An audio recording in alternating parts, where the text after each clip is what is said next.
Rebonjour à tous. Merci d'être encore présents avec nous. Un petit rappel à distance, n'hésitez pas à poser vos questions sur le fil de discussion et si on ne peut répondre en live, on le fera, sinon on vous le fera dans un second temps. Et puis maintenant, je vais laisser la main à Serge Abitboul, qui va être le modérateur de cette table ronde, qui est éditeur du blog Binaire et membre de la Comédie des Sciences. Serge ? J'ai dit Académie ? Ah, pardon. Le micro ne fonctionne pas pour Serge. Comédie des Sciences, c'est quand même beaucoup plus beau. Oui, merci. Donc, je vais peut-être un peu contexte pour essayer de dédramatiser, parce qu'il y a beaucoup de gens dans cette salle qui, quand ils voient quantique ou IA, sont un peu inquiets.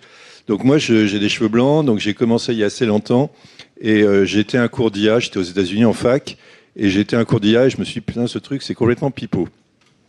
Pour vous dire qu'on a des fois une bonne vision. Des années plus tard, je m'étais mis à faire plein d'IA et j'ai fait de l'IA, enfin des bases de données, bases de connaissances, systèmes d'information toute ma carrière. Donc l'IA, évidemment, j'ai regardé ça, mais il y avait du non-déterminisme. Le modèle de Turing que je comprenais bien, c'était enrichi avec le non-déterminisme, avec le parallélisme massif. Tout ça, ça allait bien, je comprenais. Et puis, il y a un pote qui est venu me voir en disant on pourrait faire un peu du quantique. Et j'ai passé 3 mois de ma vie à lire des articles dans les années 90 sur le quantique. C'était illisible. Je me suis dit encore une bonne vision, ce machin, ça marchera jamais. Donc vous voyez, je suis quand même assez visionnaire. Hein. Et puis j'ai changé d'avis, en particulier en interviewant Jean et Pascal Senlar. Je me suis dit, oulala, mais ça a l'air non seulement de marcher déjà. Moi j'étais là en train, ça marchera jamais. Ils sont en train de m'expliquer que non, mais ça marche déjà. Mais il fallait juste changer un peu le paradigme. Et puis c'est vrai, il fallait accepter de sortir du modèle de Turing. Donc moi, j'étais trop dedans, quoi. Bon, alors, du coup, c'était juste pour vous dire que je suis extrêmement mal placé pour modérer ce panel, parce que, encore une fois, je connais beaucoup moins bien le sujet qu'eux, pour dire que je connais quasiment pas, en tout cas que 50%. Mais du coup, ils vont plus s'auto-organiser, et ça va très bien se passer. Donc, j'ai commencé... J'aurais pu commencer par les présenter. Je me suis dit que c'était pas drôle. Je vais laisser se présenter eux-mêmes et en même temps qu'ils se présentent, je vais leur demander de nous dire ce que fait leur boîte dans IA et quantique, parce que c'est le sujet aujourd'hui. Et ça, ce serait encore peut-être facile, mais je vais mettre la barre très haut. Je vais leur demander quelle est la vision, leur vision personnelle ou la vision personnelle ou la vision de leur entreprise sur ce domaine de l'IA et quantique. Comme on a 4 personnes, ça va être 4 trucs complètement différents, donc on va être tous perdus, mais c'est ça qui est bien.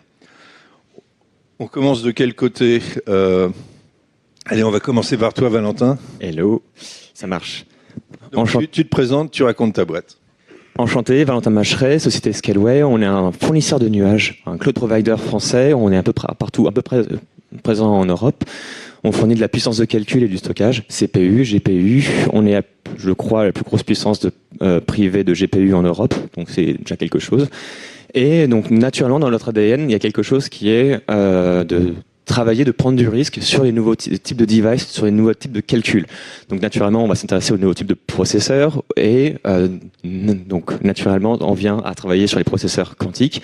Donc, nous, on est un futur acquéreur de ce type de machine. C'est très important pour nous de rester à jour et de pouvoir s'adresser à tous ces nouveaux cas d'usage qui vont se créer dans les prochaines années. Voilà, donc ça c'est pour Scaleway. Ma vision sur le domaine, c'est une vision... le quantique est ultra stratégique. On ne peut pas se permettre en Europe d'avoir raté cet élément-là. Il y a eu une course effrénée à l'IA, une course effrénée au cloud, etc. La course sur le quantique, je pense qu'on en parlera, on le comprendra pendant tous ces échanges, est ultra stratégique. Donc c'est normal de devoir s'y adresser le plus en amont possible. Merci, très bien d'être synthétique. Si vous pouvez être tous comme lui, ça va être parfait. Jean-Philippe, à toi. Bonjour, je suis Jean-Philippe Hickmal. Donc moi, je suis le directeur scientifique de Qubit Pharmaceuticals. Je suis aussi professeur de chimie théorique à Sorbonne Université. Donc Virginie en a un peu parlé. Moi, je suis un chimiste quanticien, donc je fais des grosses équations, mais orientées pour la chimie, beaucoup d'équations de Schrödinger. Donc qu'est-ce que fait Qubit Pharmaceuticals? C'est une pharma. Voilà. Donc ce que nous vendons, c'est des molécules. Donc on doit faire beaucoup de calculs Donc il y a eu le parallèle avec le génie civil. Donc nous développons des plateformes logicielles qui vont modéliser au niveau quantique des molécules, ce qui va permettre en fait de réduire les coûts pour prédire ces molécules et de les faire synthétiser très très rapidement en limitant les investissements qu'il faut pour pouvoir en fait envoyer des molécules sur le marché. Donc qu'est-ce qu'on fait nous? Principalement, on développe des modèles fondations pour l'intelligence artificielle. Comme Virginie, c'est très bien que Virginie l'ait présenté ce matin. Ce sont des potentiels intermoléculaires, donc un modèle qui connaît toute la physique et toute la chimie. Et pour ça, on a besoin de données. Et c'est au niveau de la donnée que le quantum computing arrive très fort, puisque nos données, c'est la mécanique quantique. Okay, donc on peut soit résoudre ces équations, en fait on va faire des Lego, imaginez qu'on apprend des résultats sur de très petites molécules à très très très haute résolution, tout près de l'équation Schrödinger. Donc soit on utilise un ordinateur exascale, soit on utilise un ordinateur quantique, et on développe très fortement une partie de notre plateforme pour en fait avoir l'avantage de ces ordinateurs pour pouvoir enrichir nos bases de données et rendre plus puissants nos modèles fondations qui vont eux gérer la physique. Donc la vision, c'est de créer des médicaments à façon. Donc pourquoi faire? Il y a beaucoup de choses qui peuvent être améliorées grâce à ça. Tous les patients sont différents à cause de la génétique, il y a la médecine personnalisée. Et si on arrive à faire des médicaments très très très rapidement, ça va réduire le temps entre le patient et la disponibilité du médicament. Et c'est ça notre vision. Merci. Je crois que tu as compris que c'était ton tour. Bonjour à tous, Mourad Beji. Je suis directeur technique de la partie logiciel et application chez Pascal. Donc chez Pascal, nous fabriquons des processeurs quantiques basés sur des atomes neutres. Donc on encode l'information quantique sur des atomes individuels et pas des photons comme chez Candela. Et on utilise ensuite des lasers pour opérer sur ces atomes pour faire du calcul. Chez Pascal, on fait pas mal de logiciels et d'applicatifs.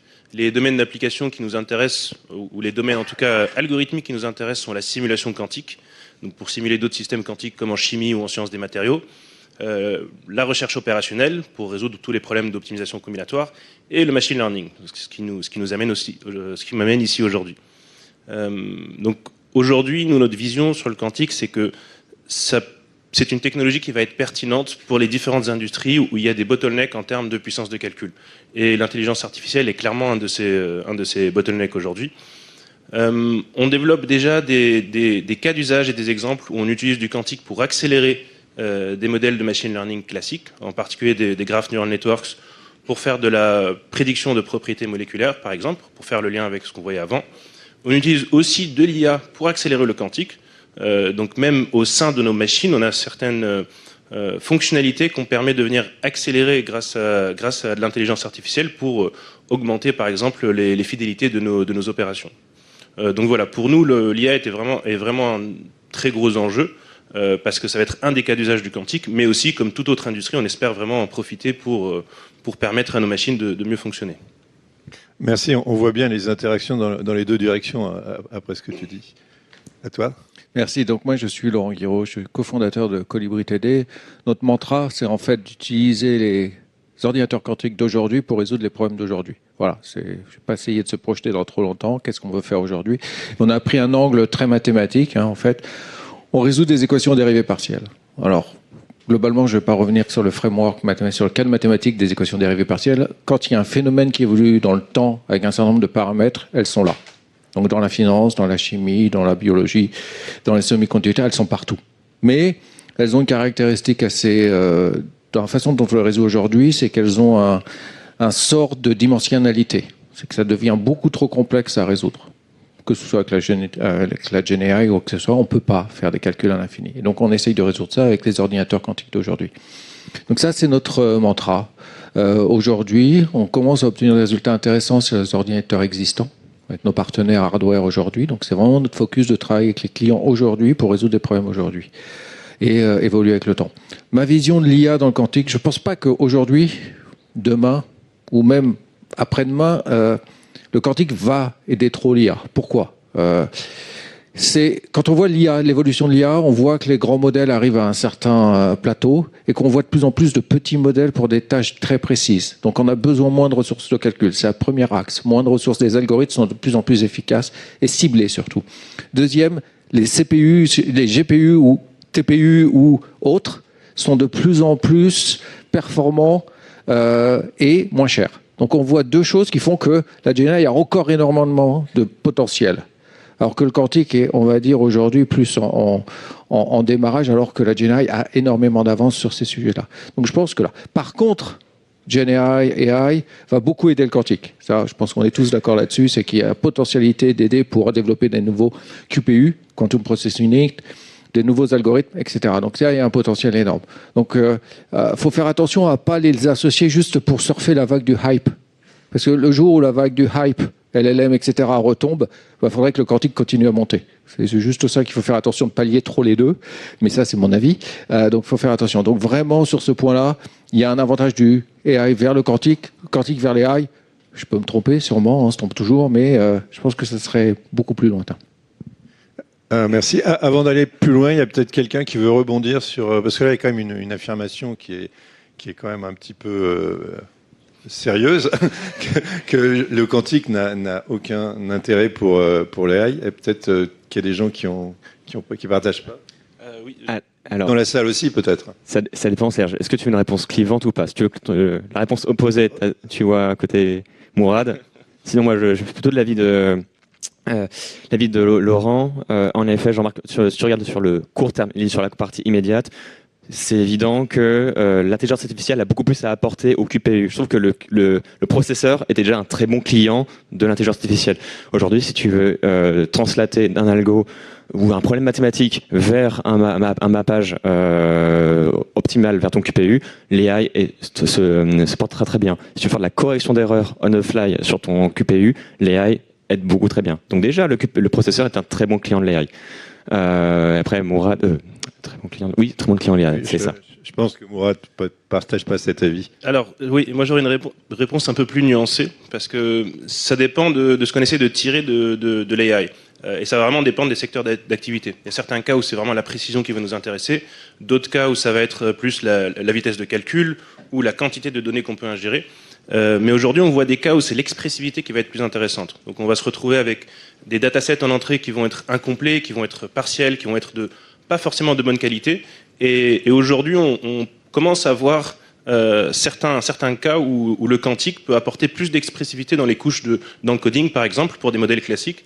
Et donc voilà, ça va vraiment dépendre un petit peu des cas d'usage qui vont nous intéresser au final. Le quantique pour les LLM, c'est sûr que c'est pas pour aujourd'hui, c'est pas pour demain non plus.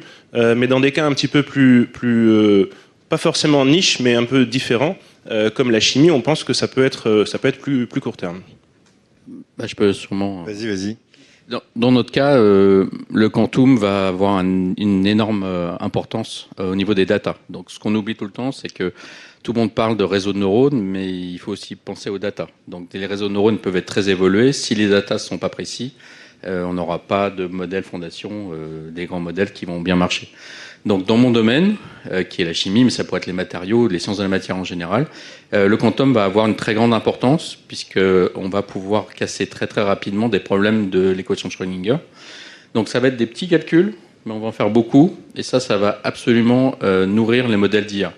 Donc, pour tout ce qui est sciences de la matière, le quantum, et c'est pour ça qu'on parle beaucoup de chimie en quantum, c'est parce que cette chimie, elle va arriver dans l'IA. Voilà, on va injecter un certain nombre de données à très très haute résolution. On n'a besoin de les faire qu'une fois.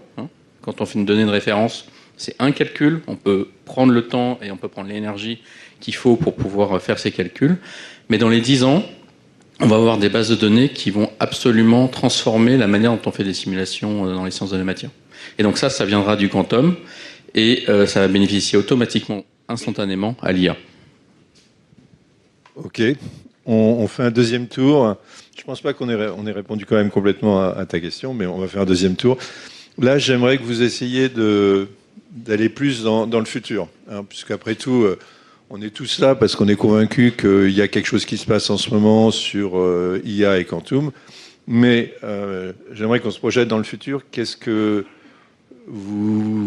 quoi votre vision à plus long terme?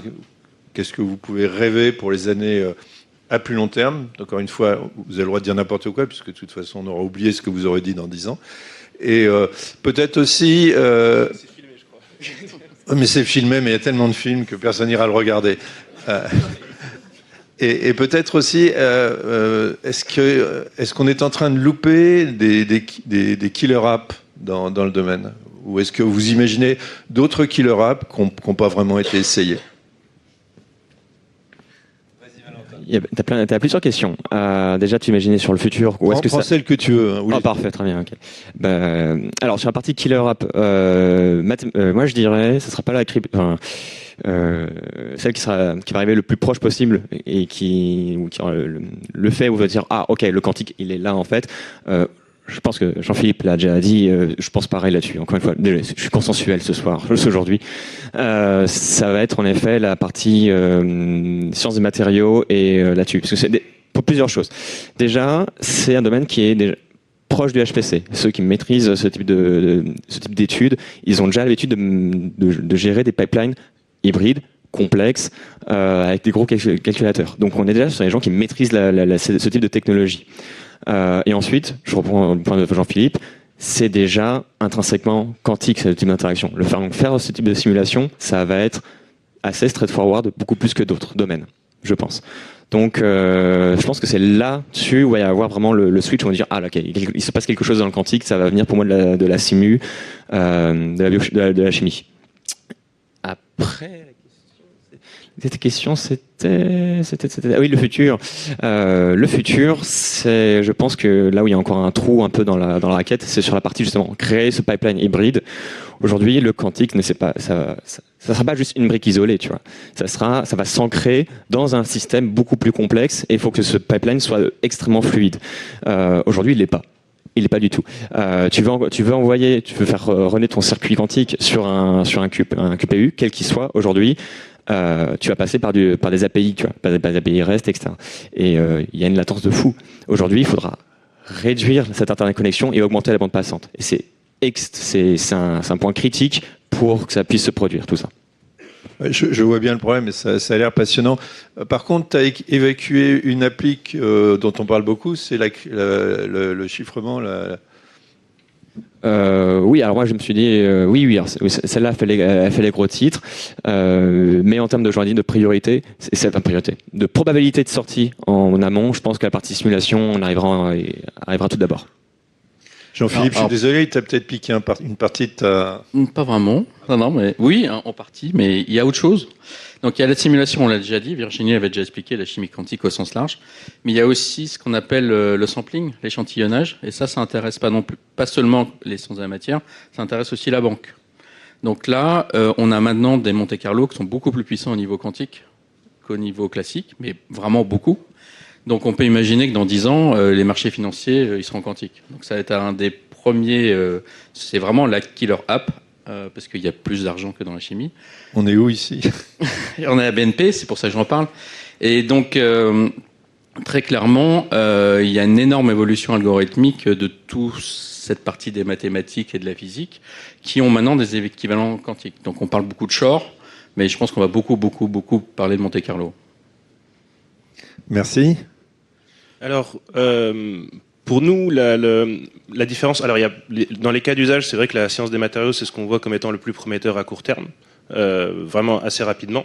Mais nous, de notre côté, en termes de vision, ce qui va permettre de débloquer tous ces nouveaux cas d'usage auxquels on ne pense pas encore aujourd'hui, c'est vraiment de permettre non seulement d'intégrer les machines dans un écosystème hybride où ces calculs peuvent se faire, mais aussi permettre à des experts métiers de commencer à programmer avec ces machines. Donc aujourd'hui, ça reste très compliqué de programmer une machine quantique. On parlait tout à l'heure de programmer au niveau des pulses. Il faut s'imaginer que si on fait l'équivalent avec l'ordinateur sur lequel tourne cette présentation, c'est comme si on prenait en compte les courants électriques qui partent sur chaque transistor. Donc entre écrire ça, écrire du Python et faire tourner un PowerPoint, il y a un certain nombre de couches d'abstraction, on s'abstrait des processus physiques de la machine.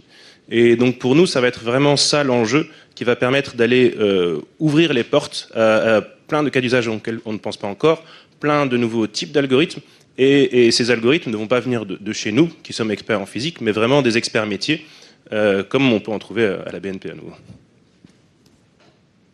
Alors, sur le point d'intégration, je pense qu'on a fait d'énormes progrès. Aujourd'hui, nous, on programme de façon assez naturelle sur différents types de machines Donc on développe nos algorithmes sur différents types de machines, on est capable de déployer assez rapidement. Donc nous, on a hérité de toutes les chaînes DevOps. Il ne faut pas oublier que l'IT et toutes les chaînes DevOps, elles existent depuis et il n'y a rien de changé. Hein. On déploie, on simule, etc. Donc on arrive à une certaine maturité. Je pense qu'on n'est pas loin en termes d'infra. IT, quantique, intégration. Il y a toujours des histoires d'intégrateurs, d'orchestrateurs, etc. Mais même dans le calcul parallèle aujourd'hui, il y a encore des gens qui ne savent pas faire du calcul parallèle. Donc, faire du calcul quantique sera toujours le même problème. Mais je dirais que du côté IT, on est très bien. Il y a une grosse maturité avec tous les hyperscalers dans Scaleway, etc. Je ne vais pas citer les Américains parce qu'on va encore me taxer d'Américains. Donc, globalement, ce côté-là, moi, je suis assez rassuré. Ça fait 6 ans qu'on travaille, ça fait 6 ans qu'on a vu des progrès. Sur l'aspect killer app, je dirais que nous, on a une approche très multiverticale.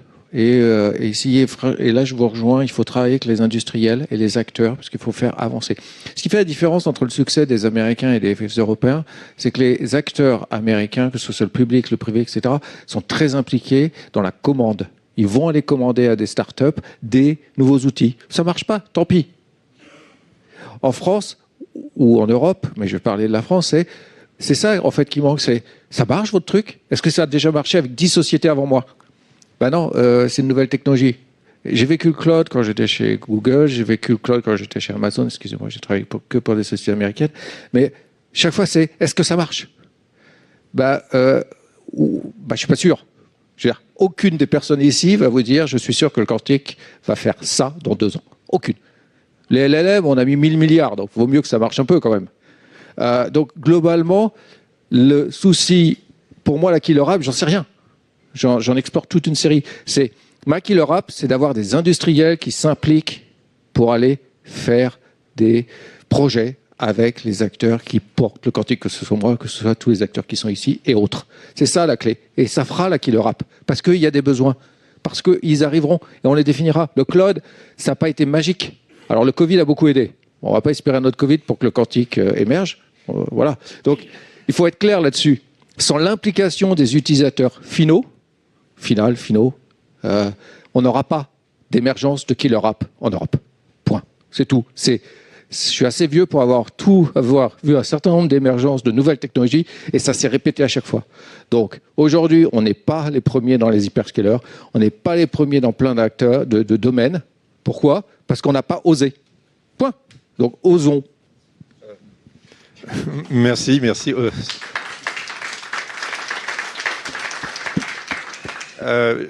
C'était passionnant tout ce que vous avez dit. Moi, je reste un peu sur ma faim sur 2 sujets que j'attendais et que j'ai pas vu venir. Donc peut-être ils ont aucun. Oui, vous n'avez pas parlé de quantique, vous n'avez pas parlé d'IA. Non, c'est pas ça. C'est plus sur le côté sobriété. Je m'attendais à ce qu'on mentionne la sobriété comme un des avantages du quantique par rapport au LLM dont on sait tout ce qui gaspille ou les hyperscalers. Et puis peut-être aussi sur, je ne sais pas si c'est lié ou pas, le fait qu'on puisse faire de l'apprentissage sur beaucoup moins de données et avec des modèles beaucoup plus petits. Voilà, c'est les sujets que je m'attendais à entendre. Et on a entendu un petit peu sur la taille des modèles, mais pas tant que ça. Je peux peut-être rebondir dessus. Sur la sobriété, de toute façon, elle va s'imposer à nous. Hein. La loi de Moore, elle est finie. Donc, en ce moment, vous entendez parler de grands centres de calcul, mais il va falloir livrer une centrale électrique à chaque fois. Ça ne va pas être possible. Donc, de toute façon, dans 10 ans, on sera tous à faire du quantique parce que le quantique sera le nouveau GPU qui va s'insérer dans le système HPC. Et quant au modèle, je pense qu'on parle beaucoup trop des LLM, beaucoup trop, et qu'on oublie que, par exemple, dans plein d'industries, c'est pas des LLM qu'on fait. Nous, on fait pas des LLM, on fait des graph neural network. Voilà, et c'est beaucoup plus rapide. On peut les apprendre sur un GPU. Donc on n'a pas besoin, voilà. Par contre, on a besoin de beaucoup de GPU pour faire des calculs après. Mais donc il y a plein de variantes en fait à d'IA. Et l'IA, pendant qu'on est en train d'en discuter, elle se transforme déjà, voilà. Et donc je pense que le quantique va être beaucoup plus frugal en énergie. Donc ça va vraiment en fait accompagner les transformations de l'IA, puisque en fait, pour le moment, on n'a pas encore de data center en quantique, mais on voit les premiers ordinateurs. Pascal, on installe à plusieurs endroits. Dans 10 ans, il y aura beaucoup de machines Pascal et beaucoup de machines Candela. Et ça changera beaucoup de choses, parce que on l'a dit, quelqu'un l'a dit tout à l'heure, il faut déjà avoir des machines pour pouvoir trouver des algorithmes. Voilà. Donc la transformation va se faire là, mais elle va se faire sur l'énergie, parce qu'une fois qu'il y aura un algorithme applicatif qui coûtera moins cher en énergie sur une machine quantique que sur des GPU ou autres, on va avoir un mouvement des industriels. Oui, moi je peux donner quelques chiffres. Une machine Pascal aujourd'hui, ça consomme 3 kW en moyenne, donc c'est l'équivalent de 2 sèche-cheveux. Voilà. Quand on pense à des supercalculateurs qui sont des ordres de grandeur au-dessus. Alors un ordinateur avec l'interfaçage et avec les autres machines. Alors voilà, un ordinateur quantique ne va pas fonctionner tout seul, bien sûr. Il doit fonctionner dans un écosystème, mais le but c'est que ça vienne alléger une partie lourde du calcul pour vraiment réduire la charge énergétique sur le système total. Et l'intérêt du quantique, c'est aussi le passage à l'échelle. Donc comme on disait plus tôt, en classique, on veut 2 fois plus de calcul, on va mettre 2 fois plus de GPU, et forcément, ça va augmenter de manière assez linéaire la consommation électrique. Alors que si on arrive à bien utiliser ce passage à l'échelle de la quantité d'informations contenues dans un état quantique, on va dire, on devrait être capable de voir cette croissance de consommation énergétique beaucoup plus faible que linéaire. Quelqu'un d'autre veut rebondir ? Je reviendrai juste sur un point, en effet, et c'est des points qui sont tout à fait regardés sur la consommation énergétique, surtout quand nous il faut brancher des milliers de serveurs, donc c'est par rapport à l'OPEX, c'est considérable comme variable, ainsi que la maintenabilité, et ça dépend des machines en fait. Donc en fait, ça va faire arriver sur ce qu'a dit à savoir Jean-Philippe, sur la balance bénéfice-risque d'avoir ce type de machine dans un data center. Et ça va changer l'équation. L'équation, c'est sera pour, en fait, quelle est du coup la nouvelle chaîne optimum qui va faire que j'aurai le meilleur résultat pour un coût réduit. Et dedans, tu vas prendre en compte en effet le coût de la machine ainsi que sa consommation énergétique.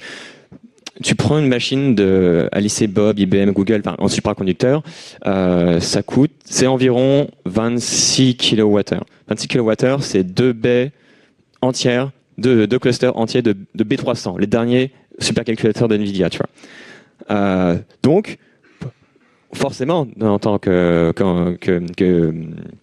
cloud, on va devoir regarder cette balance et savoir est-ce qu'il y a un intérêt, et du coup on va devoir réellement le jauger. Et en plus de ça, un ordinateur type en superconducteur, ça te prend à peu près 3 racks entiers.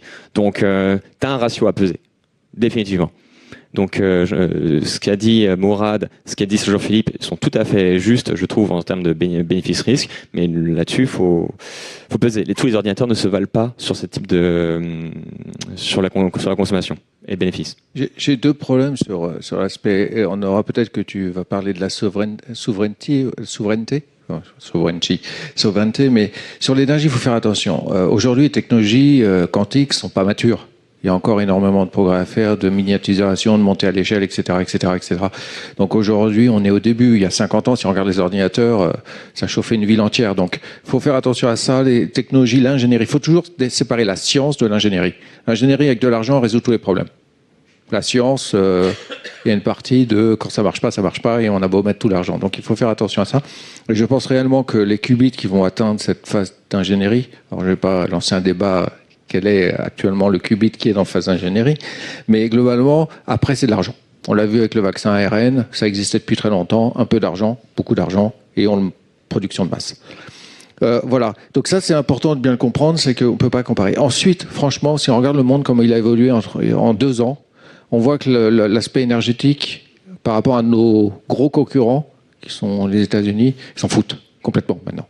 Il faut être clair, c'est plus un sujet. Ils construisent à vivre. Donc si on arrive avec un ordinateur quantique qui est potentiellement meilleur, mais qui ne résout pas un problème critique qu'ils ont tout de suite, ils vont aller chercher un gros data center bien au diesel. Donc il faut faire attention à ça, il faut bien comparer les maturités de technologie, il faut bien comparer l'environnement géopolitique, parce que ça influe l'évolution des technologies, qu'on le veuille ou non. Donc ça, il ne faut jamais l'oublier dans nos discussions. Effectivement, il faut consommer moins d'énergie, je pense qu'on est tous d'accord, mais il faut faire attention de ne pas se faire manger, parce qu'on est sur un sujet que les autres ne calculent même pas. Je suis pas, je veux dire, j'ai pas de diesel ni moi, mais il faut faire attention à ça. C'est juste qu'il faut toujours recontextualiser ce qu'on dit par rapport à la géopolitique, à l'évolution des technologies, leur degré de maturité, etc. C'est très important. Je suis d'accord avec toi, mais il ne faut pas non plus dire que parce que les Américains se foutent des problèmes énergétiques aujourd'hui qu'ils n'existent pas. Hein. J'ai pas dit ça. Ils n'ont pas supprimé le problème que je Non, ils n'ont pas supprimé, mais ils l'ont caché.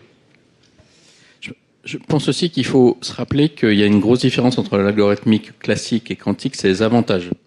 Un avantage exponentiel, c'est énorme pour certaines applications. Si dans les marchés, on arrivait à avoir un avantage ne serait-ce que quadratique, on pourrait prédire les marchés en temps réel. Donc c'est ce qui va vraiment se passer et tout le monde oublie ce que c'est un exponentiel. On l'a tous oublié pendant le Covid, mais un jour, il n'y a pas beaucoup de cas et 3 jours plus tard, il y en a beaucoup. Donc c'est pareil pour les algorithmes. Si un algorithme, on parlait de concurrence et de souveraineté, si quelqu'un a un avantage exponentiel, ça va vraiment faire un trou dans un marché et l'entité va gagner le marché, c'est sûr. Voilà, donc c'est très important et c'est pour ça aussi qu'il faut se méfier du quantique, c'est que oui, c'est pas encore là, mais quand ce sera là, on en reparlera très très vite. Merci. On remercie les intervenants. On va passer aux questions. On va déjà les remercier parce que c'était vachement intéressant.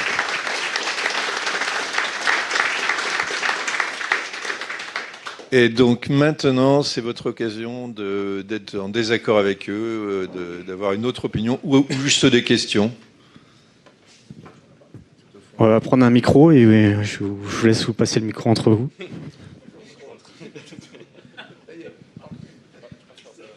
Laurent, tu n'as plus le droit à la parole.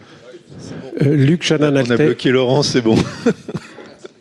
Luc Chananalte, vous n'avez pas prononcé le terme de cryptographie post-quantique. Je suis banquier et gendarme, c'est un sujet qui m'intéresse. Merci. On en a parlé un tout petit peu. Je l'ai esquivé beaucoup, surtout. Il a beaucoup esquivé. Quelqu'un veut répondre? Alors, on a parlé de casser la cryptographie classique, mais pas forcément de cryptographie post-quantique. C'est un sujet qui est assez important, parce qu'aujourd'hui, même si tout ce qu'on s'attend à voir avec l'algorithme de Shor est encore assez lointain, sur des sujets un peu sensibles, comme les vôtres, il va être important de commencer à protéger ces données dès aujourd'hui, parce que si on est capable de les déchiffrer dans 10-15 ans, il y a quand même une surface d'attaque qui reste très très grande. Donc aujourd'hui, ça va être assez important. Donc c'est pas dans notre domaine, c'est des méthodes classiques qui permettent de protéger de la quantique, mais ça va être assez important de commencer à les mettre en place dès aujourd'hui. Donc on a vu que les concours du NIST et de l'ANSSI commencent à converger, donc il y a vraiment des candidats qui sont sérieux, et maintenant ça va être important de les adopter dans les industries critiques, et même dans les industries moins critiques, parce que souvent on ne se méfie pas assez, mais il suffit que telle clé ou tel mot de passe n'ait pas été changé pendant assez longtemps, si on est capable de le déchiffrer 5 ans plus tôt, on peut venir faire beaucoup de mal à une entreprise.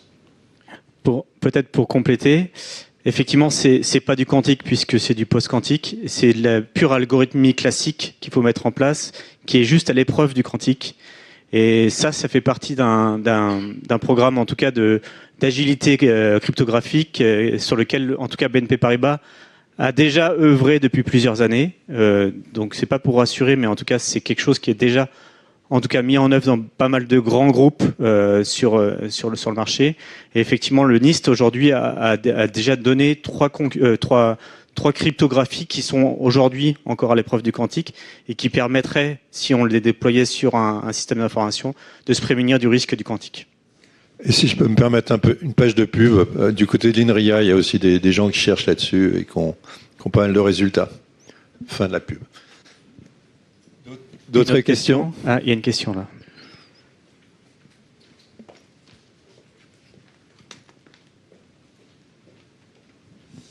Merci beaucoup, c'était très intéressant. J'aurais une question plus sur sur la partie souveraineté, comme vous l'aviez évoqué sur la construction de nos data centers et la question énergétique.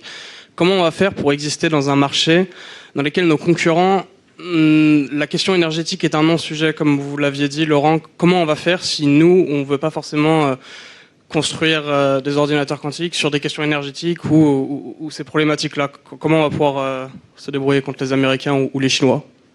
Encore une fois, c'est l'usage. S'il y a des acteurs européens, on va réfléchir à l'échelle d'Europe, qui veulent utiliser technologie quantique européenne, elles vont attirer les investisseurs, il faut rentrer dans ce cercle vertueux. Il ne faut pas croire que ça va forcément venir du pauvre acteur quantique qui essaye de se débrouiller pour continuer à faire sa levée de fonds, etc. Il faut que les industriels les organismes publics fassent de la commande publique. Ça a été démarré avec Proxima pour la DGA, mais il faut que ça aille bien plus loin que ça.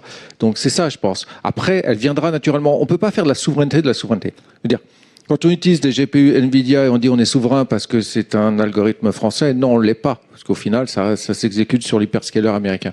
Il faut que, quelque part, on fasse un appel d'air. C'est ça, je pense. Je compléterai là-dessus. On a tellement de choses en Europe qui peuvent fonctionner. On a les académiques, on a les industries, sur la logistique, sur la finance, sur le big pharma, on a tout ça. Et on a le hardware. L'Europe, c'est 40-45% de l'ensemble des fabricants de hardware quantique au monde. C'est gigantesque. Donc, comme vous le soulignez, maintenant, il va falloir agréger tout ça. Donc, c'est pour ça qu'il y a des appels publics qui aident.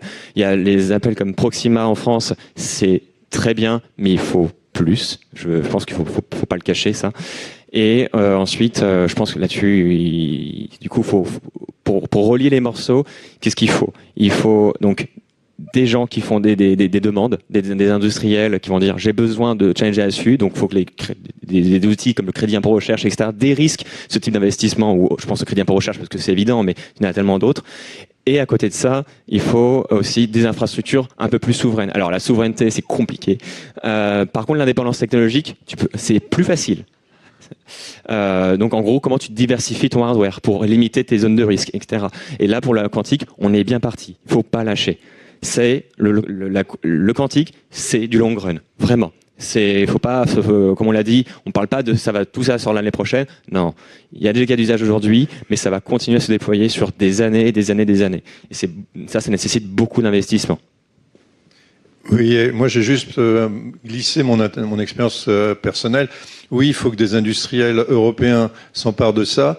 Et justement, mon expérience, c'est qu'aux États-Unis, les industriels que j'ai connus préféraient choisir systématiquement des startups et des petites entreprises américaines, alors que les industriels européens, très souvent, choisissent aussi des startups et des petites entreprises américaines, même à compétences égales, voire supérieures des européennes. Donc là, je pense à appel aux industriels européens qui ils prennent un petit peu la conscience que la souveraineté, ça commence par le choix de la petite entreprise à côté de chez eux. D'autres questions ? Madame ?